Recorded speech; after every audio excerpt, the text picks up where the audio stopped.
ಏನು ಆಡಳಿತ ಕಾಂಗ್ರೆಸ್ ಪಕ್ಷ ಒಂದು ತುಷ್ಟೀಕರಣದ ತನ್ನ ನೀತಿಯನ್ನು ಮತ್ತೆ ಮುಂದುವರಿಸಿ ಇದನ್ನು ಭಾರತೀಯ ಜನತಾ ಪಕ್ಷ ಇವತ್ತು ರಾಜ್ಯ ಸರ್ಕಾರವನ್ನು ಪ್ರಶ್ನೆ ಮಾಡಿ ಬಯಸ್ತಾ ಇದೆ.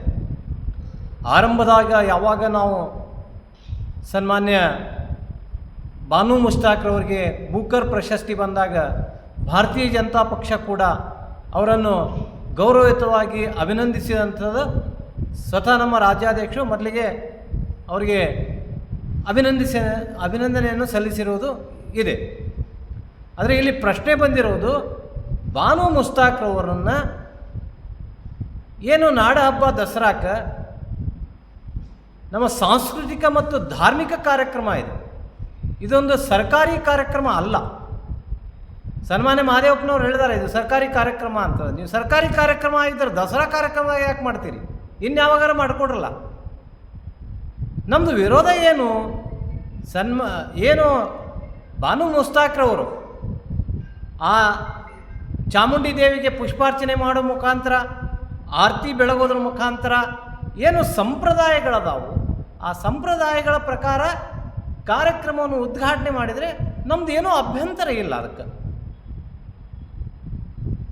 ನೋಡಿ, ಅವರು ಸ್ವತಃ ನಾವು ಯಾಕಿದನ್ನು ಹೇಳಬೇಕಾಯ್ತು ಅಂತಂದರೆ 2023ರಲ್ಲಿ ಸ್ವತಃ ಭಾನುಪ್ರಕಾಶ್ ಅವ್ರು ಹೇಳ್ತಾರೆ, ಬಾನು ಮುಷ್ತಾಕ್ರವ್ರು ಹೇಳ್ತಾರೆ, ಏನು ಕನ್ನಡದ ಬಾವುಟ ಹಳದಿ ಮತ್ತು ಕೆಂಪನ್ನು ಅರಿಶಿಣ ಕುಂಕುಮಕ್ಕೆ ಹೋಲಿಸ್ತಾರ, ಅದನ್ನು ನಾಡ ಭುವನೇಶ್ವರಿಯನ್ನು, ಕನ್ನಡ ಮಾತೆ ಭುವನೇಶ್ವರಿಯನ್ನು, ಕನ್ನಡ ಭಾಷೆಯನ್ನು ಭುವನೇಶ್ವರಿಯನ್ನಾಗಿ ಮಾಡಿ ಕುಂದಿಸ್ಬಿಟ್ರು.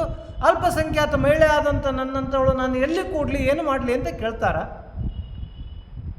ಮತ್ತು ಏನು ಕನ್ನಡದ ಬಾವುಟ ಹಳದಿ ಮತ್ತು ಕೆಂಪನ್ನು ಯಾರೋ ಒಬ್ಬರು ಮಾಡಿದ್ದಲ್ಲ, ಈ ನಾಡಿನ ವಿದ್ವಾಂಸರು, ಶ್ರೇಷ್ಠರು, ಪಂಡಿತರು ಎಲ್ಲರೂ ಸೇರ್ಕೊಂಡು ಮಾಡಿದಂಥದ್ದಲ್ಲ. ಇವತ್ತು ಇವರಿಗೆ ಧಾರ್ಮಿಕವಾಗಿ ಧಕ್ಕೆ ಆಗ್ತದಂತ ಬಾವುಟ ಬದಲಾವಣೆ ಮಾಡೋಕ್ಕಾಗ್ತದನು? ಅದಕ್ಕೆ ನಾವು ಈ ಸಂದರ್ಭದಲ್ಲಿ ಏನು ಹೇಳ್ತಾ ಇದ್ದೀವಿ ಅಂತಂದರೆ, ಅವರಿಗೆ ಬಂದಂಥ ಬೂಕರ್ ಪ್ರಶಸ್ತಿ ವಿಚಾರವಾಗಿ, ಆ ಬೂಕರ್ ಪ್ರಶಸ್ತಿ ಕೂಡ ಏನು ಕೊಡಗಿನ ಬಸ್ತಿ ಅನ್ನುವಂಥ ಒಬ್ಬ ಮಹಿಳೆ, ಇವರ 1990ರಿಂದ 2023ರವರೆಗೆ 12 ಪುಟ್ಟ ಕಥೆಗಳನ್ನು ಏನು ದಕ್ಷಿಣ ಭಾರತದಲ್ಲಿ ಮುಸಲ್ಮಾನ್ ಮಹಿಳೆಯರ ಕುರಿತು ವಿಶೇಷವಾಗಿ ಅವರ ಒಂದು ಕಥೆಗಳನ್ನು ಇದನ್ನು ಮಾಡಿದ್ದನ್ನು ಅದನ್ನು ಇಂಗ್ಲೀಷ್ಗೆ ತರ್ಜುಮೆ ಮಾಡಿ ಬ್ರಿಟನ್ ಮತ್ತು ಅಮೆರಿಕಾದಲ್ಲಿ ಅದು ಪ್ರಕಟ ಆಗಿದ್ದಕ್ಕಾಗಿ ಅವ್ರಿಗೆ ಬಸ್ತಿಯವರಿಗೆ ಅದು ಪ್ರಶಸ್ತಿ ಬಂತು. ಅವರೊಟ್ಟಿಗೆ ಇವರು ಕೂಡ ಅದನ್ನು ಸಮನಾಗಿ ಹಂಚಿಕೊಂಡ್ರು. 50,000 ಪೌಂಡ್ ಸ್ಟರ್ಲಿಂಗ್ ಇರುವಂಥ ಪ್ರಶಸ್ತಿನ ಅವ್ರಿಗೂ ಇವರು ತಲಾ 50-50 ಮಾಡ್ಕೊಂಡು ಹಂಚಿಕೊಂಡಂಥದ್ದು. ಸರ್ಕಾರ ಅವರನ್ನು ಕೂಡ ಕರೆದಿದ್ರೆ ನಮ್ಮದು ಸರಿ ಅನ್ನಿಸ್ತಿತ್ತು.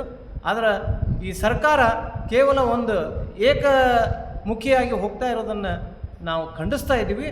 ಇದನ್ನು ಧಾರ್ಮಿಕವಾಗಿ ಬಾನು ಮುಷ್ತಾಕ್ರವರು ನಮ್ಮ ಹಿಂದೂ ಪದ್ಧತಿ ಪ್ರಕಾರ ಮಾಡಿದ್ರೆ ನಮ್ದು ಯಾವುದೇ ತೆರನಾದ ಅಭ್ಯಂತರ ಇಲ್ಲ. ಅದನ್ನು ಮಾಡಿದರೆ ನಾವು ಇದನ್ನು ವಿರೋಧ ಮಾಡೋದು ಖಂಡಿತ ಅಂಥೇಳಿ ಈ ಸಂದರ್ಭದಲ್ಲಿ ನಮಗೆ ಬಾನು ಮುಷ್ತಾಕಿಲ್ಲೇನೂ ಇಲ್ಲ. ನಮ್ಮ ಪ್ರಶ್ನೆ ಸರ್ಕಾರದ ನಡೆ. ವೈಯಕ್ತಿಕವಾಗಿ ಬಾನು ಮುಷ್ತಾಕ್ರವ್ರ ಬಗ್ಗೆ ನಮ್ಮದು ವಿರೋಧ ಇಲ್ಲ ಅಂತ ಈ ಭಾರತೀಯ ಜನತಾ ಪಕ್ಷದ ನಡೆಯನ್ನು ನಾನು ಈ ಸಂದರ್ಭದಲ್ಲಿ ಹೇಳ್ತಾ ನನ್ನೆರಡು ಮಾತುಗಳಿಗೆ ವಿರಾಮ ನೀಡಬೇಕು.